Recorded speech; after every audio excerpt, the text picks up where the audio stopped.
welcome to another episode of Sports and Songs Podcast. This is season 5, episode 26. Andy, this is a sports edition on this Monday night. Yes. So it's April 29th. It's our last show of April. We're going to whip into May, and before you know it, it's going to be full-time baseball season. Amateur town ball over 35 is going to get into full swing. And then soon after that, you're Christmas shopping. Oh, speaking of Christmas shopping, now I never made it to the Angry Minnow on Sunday. It was good times. For those not aware, the Angry Minnow makes some of the best vintage beer-related signs if you're into Schlitz, Natural Light, Schlitz Malt Liquor Bowl, or Hams. Let's see. Show the Olympia. Is that Olympia beer? Is it a long sleeve or a normal t-shirt? No, it's a short sleeve tee. So it's Olympia beer. They've got, it's a local Minnesota company that makes vintage, tons of stuff, apparel. In honor of my godmother, my aunt, who used to drink Olympia beer all the time. So they have a lot of old school stuff. And so they're moving up to Brainerd, Nisswa area. And this is the last weekend in their Burnsville location. They had a big closeout clearance sale of all their inventory.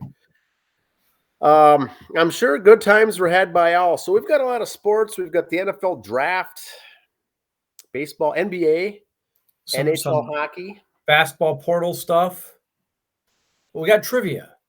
So let's start off with trivia because it's the draft weekend that just concluded. Yes, the NFL draft, big thing. It's quite the event, Andy. I mean, what they've turned this into is more than just a dog and pony show. It's a huge extravaganza. I mean, my gosh, I saw the video of embarrassing. Tons of people went to Detroit to watch this. But the trivia question is 775,000 people total. Yes. It's a spectacle. That's the word. It's a spectacle to behold, to be part of this. They're getting nothing really out of it other than being there and saying they've been there and saying they were part of it. There's nothing really in it except just being the super fan, We could ask 800 rows back at Woodstock, but you were there. It's like the Woodstock. Now we should ask the Seahawks super fan if he goes to this or if he's interested in ever going to this event, because for super fans, I could see they'd love it. The average fan, I don't think would have any interest in going. Super fan group he's part of, there was pictures of some of the guys there. Yeah, I am sure that would be something that they want to do, and they get the calendar of where it's going to be held the next year. They book their tickets just like what we do for musics and concerts. Lambeau Field next year. It is. Lambeau Field. And sports closest to me are saying Lambeau Field. Okay. Well, by next year we'll have a money in our budget maybe to drive up there and have it all expense paid for Sports and Songs podcast. We'll give you live updates from the You can go. I'll stay here. No, I got to work that weekend. It's an extravagant thing. Here's the trivia. What major player, what famous athlete was taken number 1 overall back in the 1986 NFL draft? Now, this is about the time that you and I were watching and following drafts for the first time. It was a big name, big player, a lot of talk of who's going to get this star. What was the player's name? We'll get the answer at the end of the show, and everyone will know who it is. But this was 1986, so you probably already will know, or you could look it up on your Google. That's kind of a clue right there, Yes. All right, this week, Al Shaver, beloved voice of the North Stars, passed away at 96 years old. Yes. Growing up here as the North Stars, watching them on Channel 9 and listening on radio and stuff. That was the voice you heard, Al Shaver. So it was he will be missed. In fact, I didn't know this until after he'd passed. It said that the broadcast booth at XL Energy Center is named the Al Shaver booth. So, yeah, that's a common thing to do. And I think the Twins Target Field, it's Herb Carneal booth, I think is what they call it. Well, didn't they? I don't know if they're gonna give Dick Bramer a name somewhere for the TV side or how they're gonna do that. But Herb Carneal. It's very common to do that. But now, I'm not myself a big North Star fan. I was just as a bandwagon as the team was good back in the years. But I always know and could recognize Al Shaver's voice myself. I think he did some Gopher football back in the day too and stuff like that. So he was pretty very popular. well known here in the Midwest. Yes. All right, this is a picture from AEW Wrestling last Wednesday. The man about to be pile driven there is owner of the company, Jaguars Executive Vice President, Tony Khan. Now, there's a thing in wrestling called kayfabe, meaning if you broke your arm last week in wrestling, you better be walking around the street with a cast on your arm, okay? So here they gave him this pile driver. The other guy jumps off the rope and they drop Tony on his head. This was Wednesday. Thursday at the draft, Tony was wearing the neck brace. I saw that, but I didn't know Keeping what it was kayfabe for. alive, Tony. Way to go. Yep. Yeah, that's awesome. There was things Thursday morning going, if Tony Khan wears a neck brace at the draft, that would be awesome. And there he is. Oh my God. Okay. That's awesome. There's his dad, Shad Khan, back there. All right. 11 FCS players were taken in the 2024 draft. I knew you'd have this. Okay. One sad thing you notice on there. The 5-year streak ends. There was no Bison drafted. Okay. I did a quick look, but I know you're going to put together this total, Yes. and I didn't see anybody. So they weren't. There was a 5-year snapped the 5-year streak snapped. So for the first time since 2018, no North Dakota State player was selected in the NFL draft. But Jake Kubas was invited by the Giants afterwards. So okay. So he wasn't drafted, so the streak ends, but a Bison will go pro. So it's and what they call that is undrafted free agent, and Yes.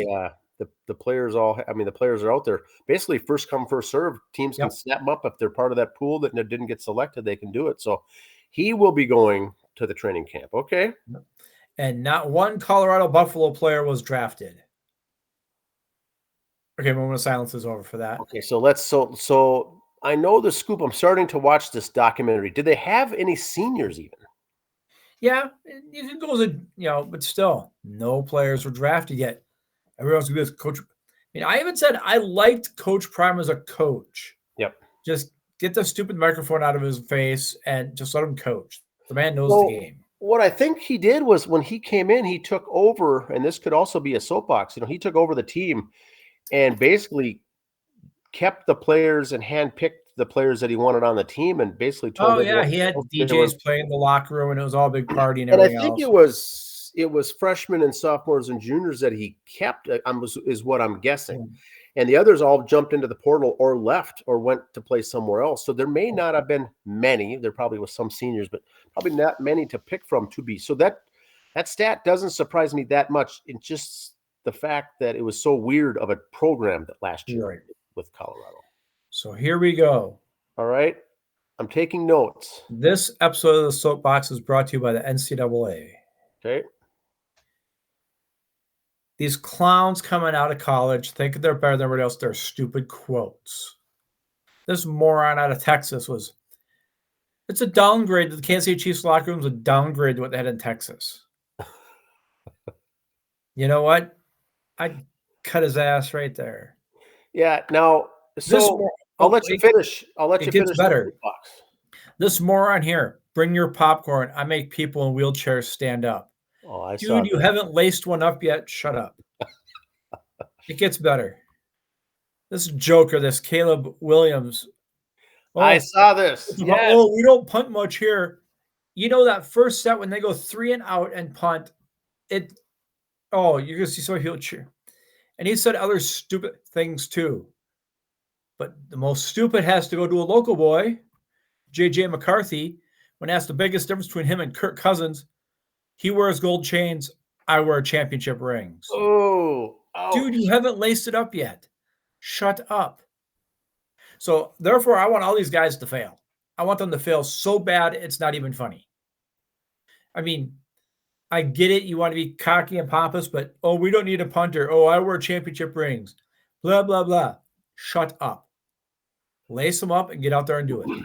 Yeah, it's the first thing I have to say about this is, number one, if it's a comment, these college kids can certainly think it and keep it to themselves. I don't care about that. They probably are thinking these things, but to say them out loud. Or put them on your social media. Yeah, now it's out there forever. And so now if you, let's see, you go play a team and now you're a starter and you're like 2 and 15 this first year, 2 and 14. Yeah. What they're going to say is they're going to copy that tweet and say, this didn't age well. And they're going to be all over you for something you said about this. That's the bad thing about it. Now they could think it, like I said, they could think it, but the other thing is the respect going from college to the pros. You are now the low man on the totem pole. You are the rookie. You will go through a hazing. I don't care if you're a JJ McCarthy or a top Caleb Williams. They will be on your all over you at training camp. The vets. Vikings play the Falcons this year, by the way. Oh, that should be interesting. But it's just a respect thing that, you're there now. You haven't done anything. You haven't earned anything. To use a quote from a baseball movie from Bull Durham, there's fungus on your shower shoes. When you win 20 in a show, people will think you're classy. Until then, you're a slob. Yes. Right now, you're a slob. Win some games, let the fungus go back on your shower shoes, and they'll think you're classy. Oh, my gosh. It's so true. Not one single Packers draft pick since 2018 has tasted defeat to the Bears, yet their fans base thinks they can ridicule their picks. So Bears fans make fun of the Packers picks, yet since 2018, none of them picks have lost to the Bears. So, again, that's a great stat. Some kind of grinds my gears, Dan. I like it. A little gear grinding here. This quote looks familiar. I think Roger Goodell, I think, listens to the show. Yes. Look at what he projected on the Pat McAfee show he wants to do. 2 preseason games, 18 regular season games, calendar extended by 1 week. Super Bowl Sunday will land on a 3-day weekend, where the day after is the President's Day holiday. You said those exact words. Didn't he do that right around the playoff time, say the same thing? Just move it up? Yes. So everyone wants the day after to be a holiday. Shut up. If you can't handle your liquor, then sorry. Now, if they make it President's Day, there. And I think we covered this. You brought it up yourself. This was a great one. I remember you bringing up this projection, this proposal. And it looks like here, Mr. Goodell, should have credited you with the I'm okay, though. I'm a big man. I can handle it. I know the truth. I know the truth. If Roger from the ivory towers behind the shield wants to take credit, then fine, Roger, go ahead. That's a good thing. No, Kentucky no longer has any remaining scholarship players from last season. There's about 12 on a team. So there's what? The portal issue? That, graduation, everything else, there is not one scholarship player from last year. They could have had some walk-ons that were on there, but they either graduated or portaled, or they just realized after their freshman year they sucked and quit playing. Yeah. Imagine that. There's 12 guys gone. Now you're starting over as far as, recruiting. And their coach left too. So good luck. And here's the top 10 players in the women's basketball transfer portal. One's already gone through. There's some more up there is already gone. There's some other names. You'll see them changing schools. No go for players, and I'm pretty sure none will be coming here. So just shows you it's popular in the ladies basketball as well. Okay. And here's something kind of, I was going to make this a soapbox, but it's just kind of a grind your gears. Yeah, it was borderline on some of those. South Carolina, the women's team, purchased the center court logo from the 24 Final Four for $86,000. The wood itself? Yeah, the center logo. Floor, okay. Why did they have to pay $86,000 for it? What are you going to reuse it next year? No. Why not just give it to the championship team? Why did they have to pay for it? They got the money. I'm not worried about that. It's principle. Yeah, interesting. That should just be something you just give to them. If they want it, they can take it. If not, it goes to the Hall of Fame or the recycle bin, wherever you want to put it. The champion should get first crack at it. Why not? Yeah. What are you going to do with it? That's a good point. I like that. I did not hear this story at all. Got some baseball stuff. It's that time of year. I like it. 17 Major League Baseball teams have an attendance under 30,000 this year, one of the lowest ever. Some people are saying they're outpricing it. I got a few different points on this. you're mixing the good with the bad on this. See your average. That's why we get an average. You take your bad and your good. That's how you average. You're including Oakland and Tampa Bay and Miami and that all in these the White Sox all at these numbers. A lot of teams are below 50%, but a lot of these cold market cities have had games already too, so people aren't going to go there. Citi Field, the Mets, they are not drawing well, and they're just above 500. So we shall see.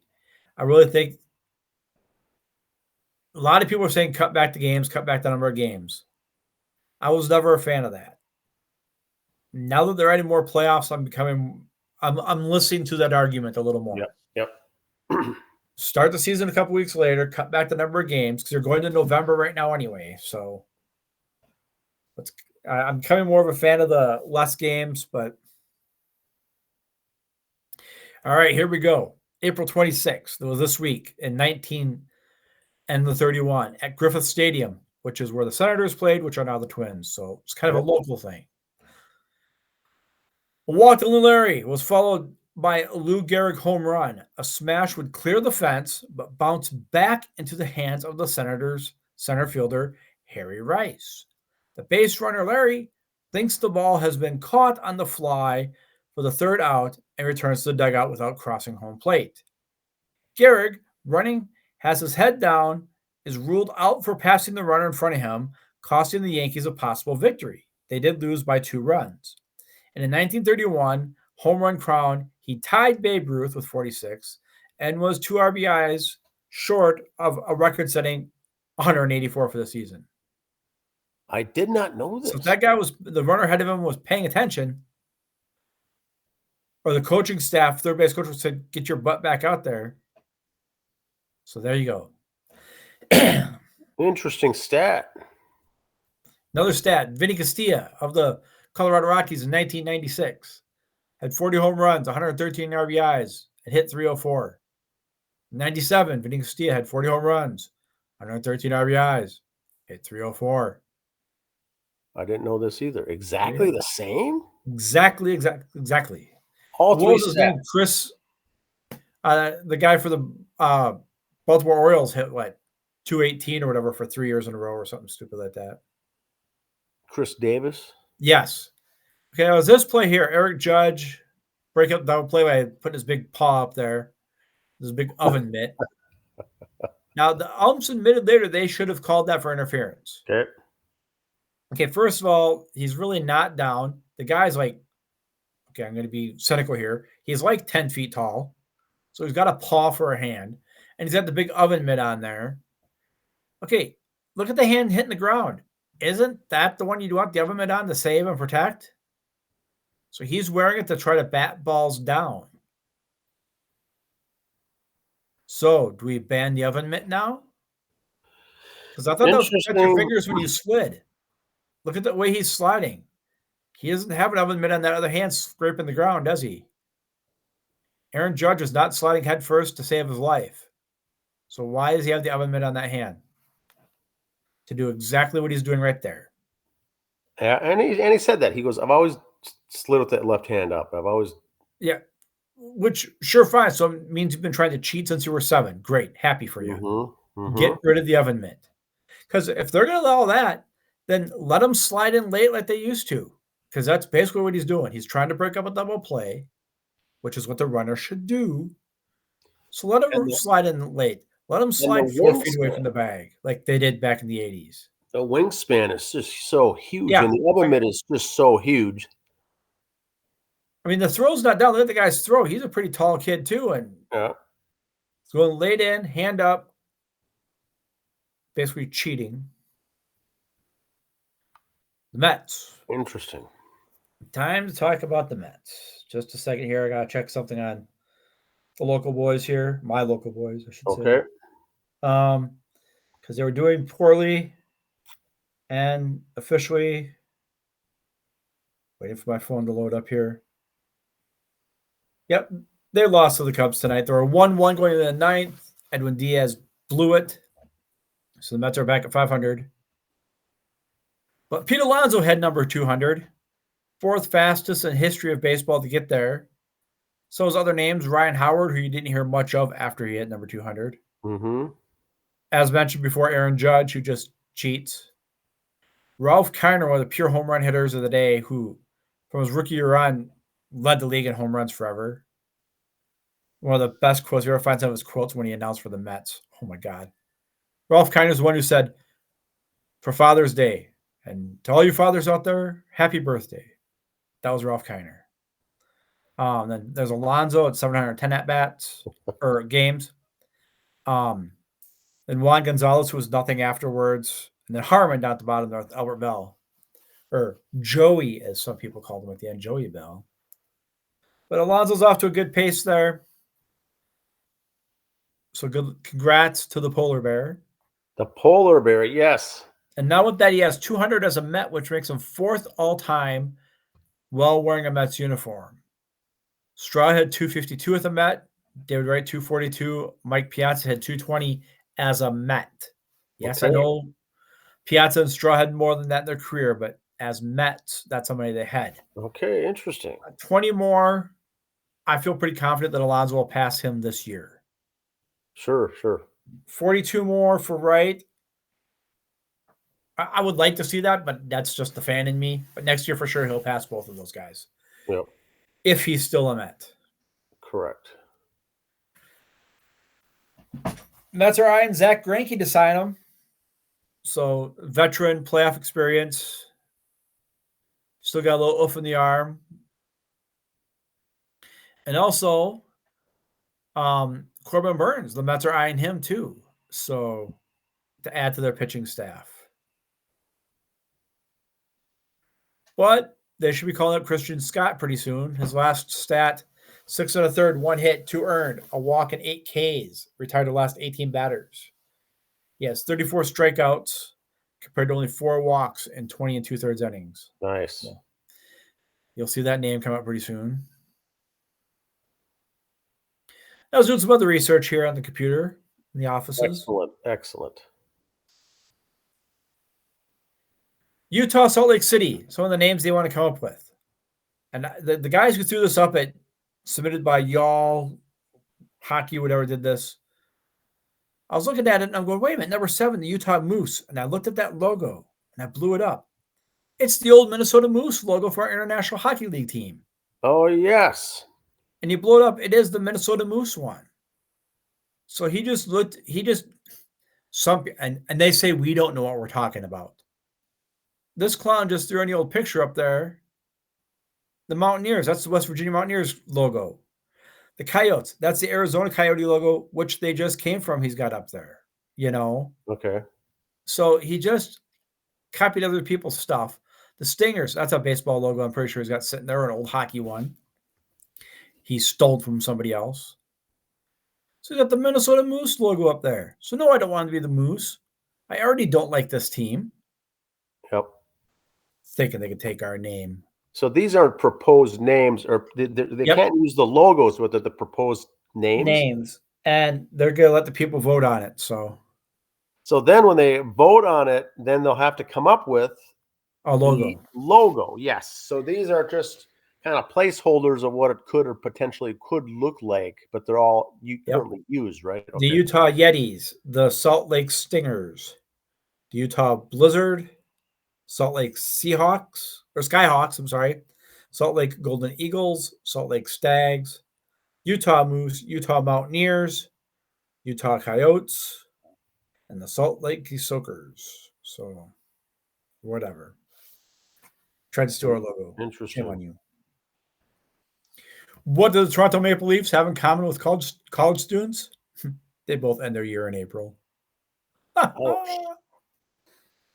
Here's the Stanley Cup playoffs going into tonight. Okay. The Rangers have swept Washington 4-0.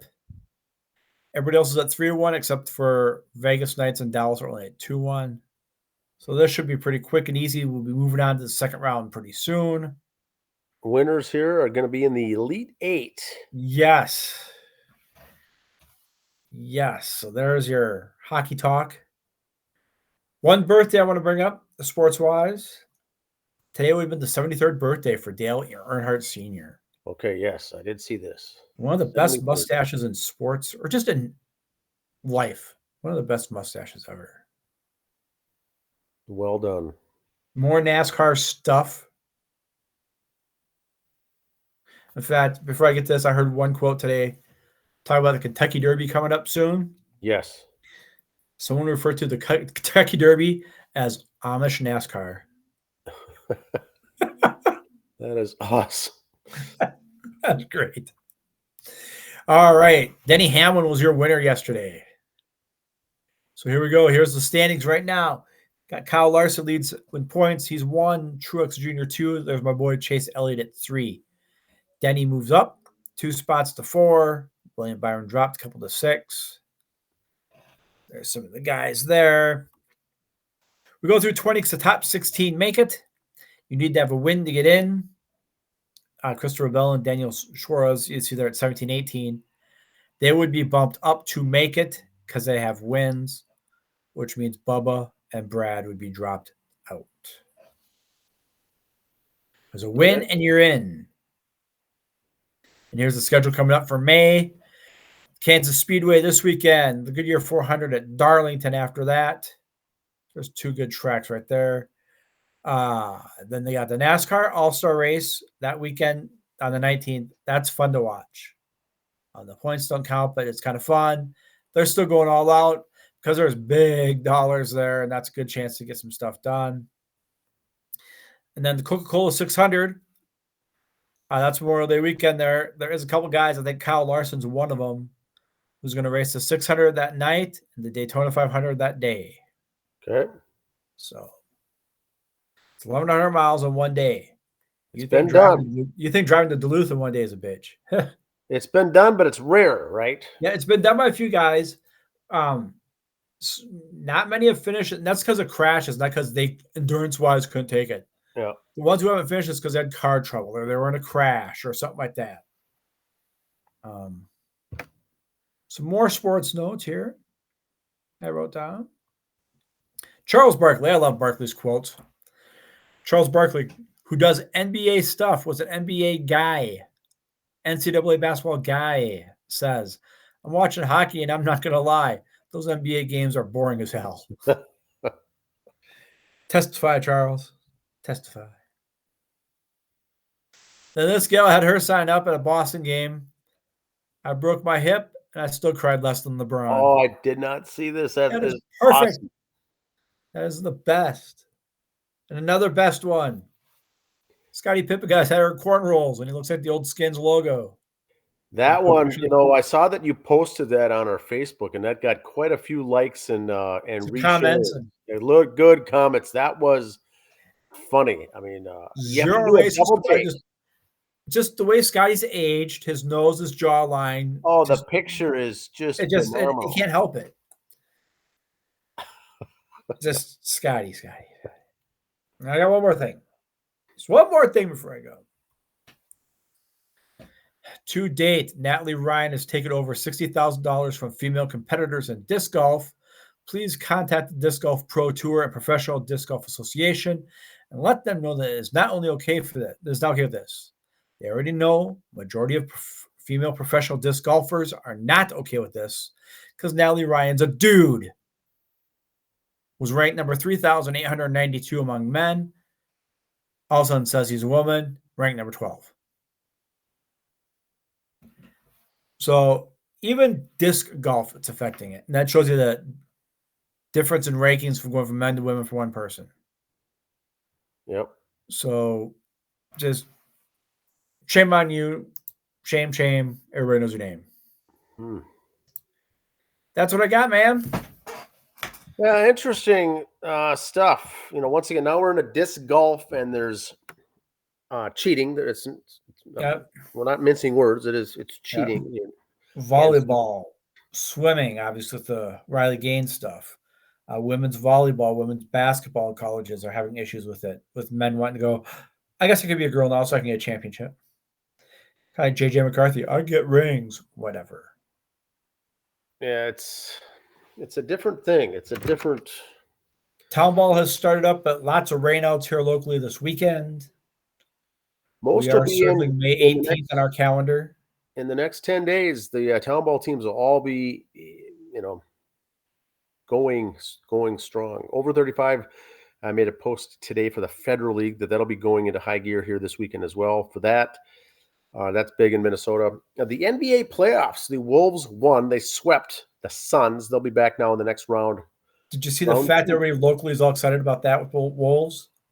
First Minnesota team ever, going back to the Minneapolis Lakers, they say, I did not research this myself, ever sweep in a 7-game series 4-0. That probably is true. I can't imagine ever, back in the Lakers, there wasn't 7-game series. I don't think there was very many. And if they did, it was the finals. So you're the best of the best there. Yeah. So that could very well be true. And that was very rare. To keep in mind now, the Suns beat the Wolves 3 times in the regular season. And the only times they played each other, they won them 3 straight times. Now they got beat handily 4 straight times when it counts. And so this is the Wolves fans locally. I'm not one. I follow them a little bit. Are really. I mean, they're not following any other sport. It seems like. Right. They're television in on the Wolves. They're not looking at the NFL draft for the Vikings. They're all in on the Wolves. That's how this has been taken by storm. Now the next thing is that they're going to play the next round, most likely against not the Lakers, who's going to get probably beat tonight or tomorrow, but against the Nuggets. Now the Nuggets won it last year. That's the one we've been butting heads with in the Western Conference for the lead most of the season. Yep. That could be the NBA championship, right there. That should Western Conference final. That's the finals right there. I mean, I was talking to someone, if they get by the Nuggets, they will probably be in the NBA finals. Then they got to play Oklahoma City, though, probably. And then Chet Holmgren in Oklahoma City, by the way. That's right. Yeah, he's there. So this should be good as far as a 7-game series, as far as attendance and viewership and people watching. This is going to be huge, this Nuggets game. So that'll be, we're not going to know yet as far as when that next round is, but once again, best of 7, most likely in Denver, starting 2 games there, 2 games here. No pun intended when I said just a nugget on that there. It's been this way since we joined the league, folks. The Timberwolves are in the Western Conference. We will play West Coast teams. I kept hearing the media people every morning, oh, the game was too late. I couldn't stay up and watch it. They play in the Western Conference. Even some games at home, and it happens during the regular season, but these bandwagon jumpers don't follow it then. They've had games at Target Center that started at 9:30 at night because they were playing the Clippers or the Lakers or whoever, which was a West Coast team. So it fed into that fan base.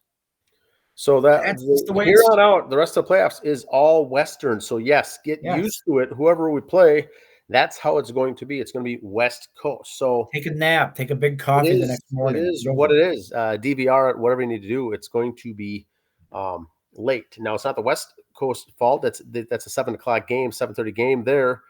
It's just the way God intended it. So it is what it is. But that should be fun to watch for that. Yes. Now, the Minnesota Twins are going to be coming up. They're playing at the White Sox 3 games. They just got done winning 4 against the White Sox, 3 against the Angels. Now, 7 in a row. They're planning to get your hottest team in baseball, and a lot of people are on the band. I've been seeing a lot of people jump on the bandwagon here after, watching the first month of baseball. The hate, the vitriol, the anger. 8 in a row. They beat the White Sox tonight, 3-2, just a final now. So the negative, pessimistic part of the people writing, the columnists, the people on the websites, the fans, not the fans, but some of these Twins stuff. Remember when I did that podcast and I had to do a whole positive, optimistic podcast, and I named the people I'm going after on the show as far as the idiots that are out there. There's 4 of them. There's basically 4 writers that have been nonstop negative all offseason. Negative. Basically hating the Twins. And so, once again, they had a hard schedule. They didn't start well. And you're okay to do that. It's a long season to get back into it. It's just we do it at 500. They're only 500. And it's all you need to be is 500. But I think a lot of these fans want the Twins to come out and be 18-0 every single year. Well, every baseball fan wants their team to be 18, 20-0. Never going to happen. It's not going to happen. So you try to be 500. You want to be a little bit better than 500. The Cleveland Guardians right now, the record is so good, you know that they're not going to maintain that. Right. They're playing out of their heads right now. Them and the Dodgers and the Braves are so good. They're going to hit a losing streak. They can't maintain winning at a 70% clip like they are right now. And the Twins won 8 in a row. 5 against the White Sox and 3 against the Angels. Wow.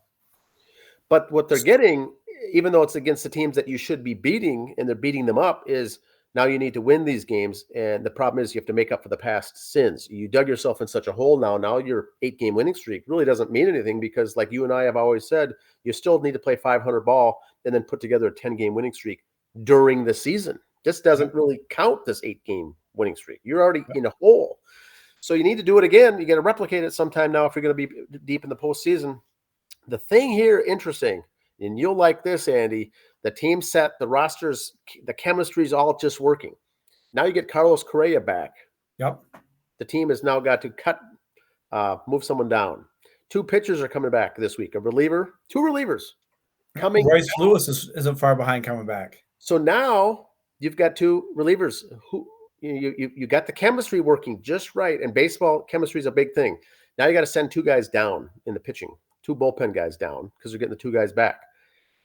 And Correa's coming back. You got to send someone else down. So it's going to be 3 people that are going to be bye-bye, see you later, go down to the Saints and play there. Hey. After being part of this whole winning streak momentum. And if you're out of options, which a lot of these guys, the bullpen for the Twins are, you can't send them back down. So your population of players that you can even send down, there's only 2 or 3 guys every time that you can do it. So and the guys that are going to be more likely sent down are the ones that have been doing the best. So thanks for getting us up there. See you later. So it's a tough deal, but now those guys are coming down, and the next month or so, this Lewis will be coming back. And now what are you going to do with that? So once again, good problem to have, but decisions need to be made because now you're going down to the Saints at AAA to play, and someone there now needs to move down to AA. So sometimes the injuries are a benefit. You're hoping for someone to get hurt because then it makes the decisions easier. But that's it. Saints are at home this whole week. They play Tuesday through Sunday schedule. Louisville Bats all week, 6 games at home. Twins are at home at the latter part of the weekend, or at the weekend against the Red Sox. So they'll overlap once again. The Red Sox will be in town this weekend. When the Timberwolves will be thrown in there for a game or 2. The Timberwolves will be thrown in, and the Minnesota Myth will have a home game on Sunday. They got beat 47-12. It was 47-0, Andy, at one point in the game. Yeah. They scored a couple late touchdowns. Talk about town ball. May 18. Mark your calendars. Yes. Watertown at Waconia. Okay, I just put that on my calendar today. I saw that. I went through and put the calendar in on my mobile calendar, and I saw that game, and I'm like, this is going to be a doozy. Yes. 5 p.m. start. So I don't know what the tailgating situation with Waconia is, but leave it to Red Devils. They might figure it out. Might have the ashtrays out. You never know. I'm sure they will be flying the flag beforehand over there. But it's going to be fun. The whole season, once again, it's going to start in earnest. Some of these teams have a couple of non-conference or exhibition games or non-conference games that count in the schedule in the win-loss record, but not conference. Some teams are starting off, it seems like right away, right out of the chute, right with the conference scheduled games. So it's interesting to see how that fans out. But we'll have the NBA playoffs, AAA Saints at home this week. Twins will be at home once they finish the White Sox series. Channel 9 did put out their town ball schedule. A lot of non-metro games again, a lot of northern games this year, though. They're kind of hitting that circuit, which is fine. Yep. Fun to watch. There's a good chance to see some of the other teams you'll see at the state tournament this year. Will be fun. Will be fun stuff. Okay, we got a trivia answer. Yes. The question was 1986, the NFL draft. Who was the number 1 overall player picked in the 1986 NFL draft? It was a big name. It was a big athlete. All the teams wanted him and were moving deals to wheel and deal to try to land this person. I think names on that time. I said I was following it. We're all excited at that age, but I get my years mixed up on who was where and why. And was it Ryan Leaf? Ooh, good guess. A great college He was the player. number one Never pick. performed over in the NFL. Did not transfer. But the answer is Bo Jackson. Bo knows. That was the year Bo Jackson came up and didn't know if the team should draft him and then lose a first round pick if he decides to play baseball, draft him in baseball in hopes that he would not play football, draft him hoping maybe he'd play both. I mean, that was a gamble crapshoot back then. But every team wanted him because they knew he'd be an immediate impact player regardless of what he did. Bo Jackson. I'll never forget that draft. It was fun. Bo knows. That's all we got for this week. We'll have another show next week with the updates on the NBA playoffs and NHL playoffs as well. Have a good week, everyone. See ya.